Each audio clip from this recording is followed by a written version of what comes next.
മോളി കിച്ചണിലേക്ക് സ്വാഗതം കേട്ടോ. ടുഡേ സ്പെഷ്യലൊന്നും കാണിക്കണ്ടേ, ഞാൻ ചെറിയ വീഡിയോ കാണിക്കാം കേട്ടോ.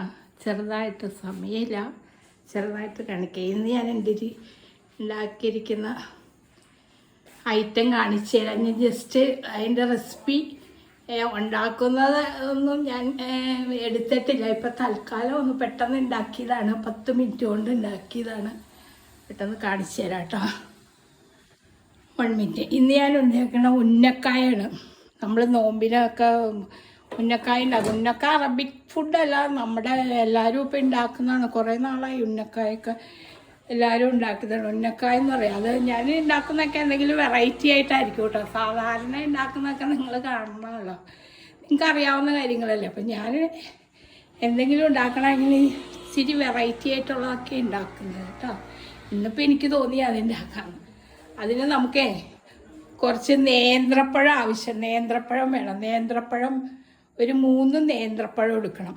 നേന്ത്രപ്പഴം എടുത്തിട്ട് അത് വേവിച്ചുടച്ചെടുക്കണം. വേവിച്ചുടച്ചിട്ട് നമ്മൾ ഈ കോഴിക്കോട്ടൊക്കെ ഉണ്ടാക്കില്ല, അതുപോലെ നമ്മൾ ഷേപ്പായി. പക്ഷേ ഇതിൻ്റെ ഷേപ്പ് വ്യത്യാസമുണ്ട്. നമ്മൾ കുറച്ച് നീളത്തിലായിരിക്കും. ഉന്നക്കായുടെ നീളത്തിൽ. ഉന്നക്കായ ചെറുതുകൊണ്ട് വലുതുകൊണ്ട്. ഞാൻ ചെറുതായിട്ടാണ് ഉണ്ടാക്കണം, ഞങ്ങൾക്ക് ഡിന്നറിന് കഴിക്കാൻ വേണ്ടിയാണ്. അപ്പം ഞാൻ ഇച്ചിരി വലുതായിട്ടാണ് ഉണ്ടാക്കണം. അതിൻ്റെ ചെറുതുകൊണ്ട് അത് എണ്ണയിൽ പൊരിച്ചെടുക്കാം നമുക്ക്. ഫയർ ഫയറിൽ ഇപ്പോൾ എയർ ഫയറിൽ ഒഴിച്ചിട്ട് അത് ഫ്രൈ ചെയ്തെടുക്കാം. എയർ ഫ്രയർ ഇപ്പോൾ ഇറങ്ങിയിട്ടുണ്ടല്ലോ, ഞങ്ങൾ ആമസോണിൻ്റെ ഒരെണ്ണം വാങ്ങിച്ചിട്ട് കുറച്ച് നാളായി. അതാകുമ്പോൾ എണ്ണയില്ലാതെ നമുക്ക് ഫ്രൈ ചെയ്തെടുക്കാം. എണ്ണ വേണ്ട, എണ്ണ ഇപ്പം അധികം ഉപയോഗിക്കരുതെന്നല്ല പറഞ്ഞത്. നമ്മുടെ പ്രധാനമന്ത്രി പോലും പറയുന്നത് എണ്ണ കുറച്ച് ഉപയോഗിക്കുമെന്ന് പറഞ്ഞ് നാളെ മീഡിയയിലൊക്കെ കണ്ടായിരുന്നു. എല്ലാവരും എണ്ണയിൽ പൊരിച്ചധികം കഴിച്ചിട്ടാണ് അസുഖങ്ങൾ വരുന്നത് എന്നൊക്കെ പറയുന്നു. അത് കൂടുതലും റീയൂസ് ചെയ്ത എണ്ണകളാണ്.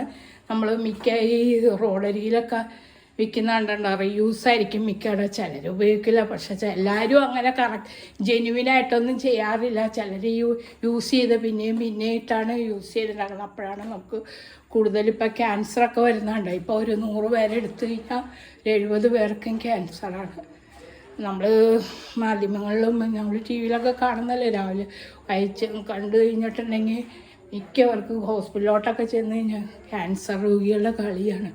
നമുക്ക് കൂടുതൽ ഡോക്ടേഴ്സും നമുക്കൊക്കെ പറയുന്നത് എന്താണെന്ന് വെച്ചാൽ റീയൂസ് ചെയ്ത എണ്ണ കൊണ്ട് പൊരിച്ചുണ്ടാക്കുക. നമ്മൾ ഒരു പ്രാവശ്യം ഉണ്ടാക്കി കഴിഞ്ഞിട്ട് പിന്നെ അത് മാറ്റി വെച്ചിട്ട് പിന്നെയും അത് ഉപയോഗിക്കരുതെന്നാണ് അവർ പറയണത്.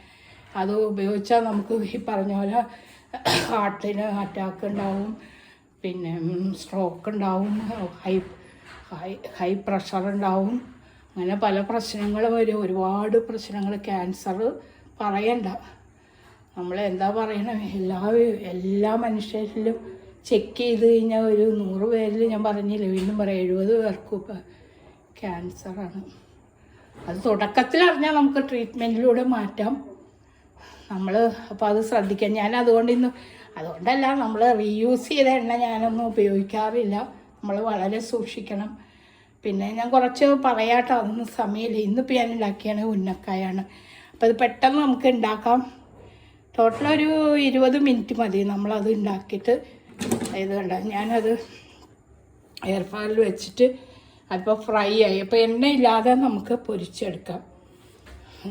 ഞാൻ പൊരിച്ച് ഞാൻ ഉണ്ടാക്കി വെച്ചിട്ട് ഞാൻ പ്രയറിന് പോയതാണ്. പ്രയറിൽ പോയി വന്നപ്പോഴത്തേക്ക് ഇത് റെഡി ആയിട്ടാണ്. അപ്പം നമ്മളത് മാറ്റി എടുക്കാം. ഓരോന്നായിട്ട് നമുക്ക് എടുക്കാം.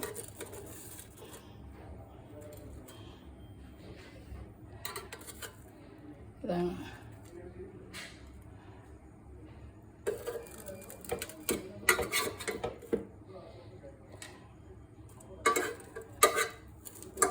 ഇത് നമുക്ക് ഇതൊരെണ്ണോ നമുക്ക് ഒരു ഡ്രിങ്ക്സോ ഉണ്ടെങ്കിൽ നമുക്ക് കുടിക്കാം. ഞാൻ ഇന്ന് ഉണ്ടാക്കിയിരിക്കുന്ന ഡ്രിങ്ക്സ് ഹാപ്പി സ്ട്രോബെറിയുടെ ഡ്രിങ്ക്സാണ്.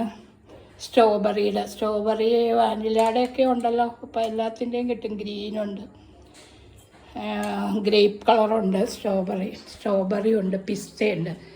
നമുക്ക് ആ ഡ്രിങ്ക്സ് മിക്സ് ചെയ്തെടുക്കാം. അതിൻ്റെ ലിക്വിഡ് വാങ്ങാൻ കിട്ടും. പക്ഷെ ഞാനിത് ഞാനിത് ഫ്രൂട്ട്സ് വെച്ച് ഉണ്ടാക്കിയെടുത്ത സ്ട്രോബെറി പോലെ ഉണ്ടാക്കിയെടുത്ത സ്ട്രോബെറിയുടെ കുറച്ച് എസൻസ് ഒഴിച്ചു. അങ്ങനെ അതും ആണ് ഉന്നക്ക കേട്ടോ. ഉന്നക്ക എന്ന് പറയുക, ഉന്നക്ക ഫ്രൈ ചെയ്തെടുത്താൽ ഞങ്ങൾ എണ്ണയിൽ പൊരിച്ചെടുക്കണേലും നമുക്ക് കൂടുതൽ അസുഖങ്ങളൊക്കെ വരാതിരിക്കണ ഇതാണ്. എന്ന് വെച്ചാൽ എണ്ണ കഴിക്കുന്നവർക്ക് കുഴപ്പമില്ല, എണ്ണ കൂടുതൽ കുറയ്ക്കാമെന്ന് വെച്ചിട്ടാണ് കേട്ടോ. ഉന്നക്ക ഞാൻ കുറച്ച് വലിപ്പത്തിൽ ഉണ്ടാക്കുന്നത്. ഇതിൻ്റെ ചെറുതും ഉണ്ടാക്കാം കേട്ടോ. ഇത് ഒരെണ്ണം കൊണ്ട് 2 എണ്ണം ആയിട്ട് കൊടുക്കാം കേട്ടോ. ഇതാണ് ഇന്ന് ഞങ്ങൾ കഴിക്കാൻ പോണ ഫുഡ് കേട്ടോ. ഓക്കെ ബായ്, വീണ്ടും കാണാം കേട്ടോ. ജസ്റ്റ് ഒന്ന് എടുത്താണേ. Okay bye.